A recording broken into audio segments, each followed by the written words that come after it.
რაზე მივდივართ, ვერ გევიგე. ხო და გეუბნები ბიჭო, მაცადე. ერთი კაცი არის ბულგარელი, ვილკო ჩერვენკოვი. ხორები ყავს იქა ბულგარეთში.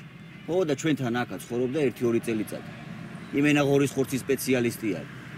აქა რო დაზარდა ეს ღორები უტარებია ექსპერიმენტები, გაიგე. ხო და ხან რა აჭამა ამ ღორებსა და მერე დაკლა. და იცი რას მიხვდა ეს კაცი ვილკოვი? ხო. ხიკლის კუჭებნაჭამი ღორები ყოფილან ყველაზე გემრიელები ძმაო. მიხვდა ბიჭო, მიხვდა ეს კარგ მოწყნული შვილი, რომ ხიკლის კუჭებში იყო მთელი საიდუმლოებანი. მერე და გაბროიცნოს ბიჭო მაგასა. ღორის ხორცის ამბავში გაიცნო და ეხლა უთქვამს დამიტვირთეთ პარომები ხიკლის კუჭებითაო. თავიდანა ნელ-ნელა დავიწყოთ, შეურევო. მერე უნდა რომ მთლიანად კუჭებზე გადაიყვანოს, გაიგე? ო და მე და შენა უნდა დავბზრიალდეთ ბიჭო. კაი სუნიმცემს, კაი ხინკალა საქმე ჩანს. და პარომები ახედა რო არათრიოს, იქ ვერ გეიკეთებს იმ ხინკალს და ვერ შეინახავს იმ კუჭებს.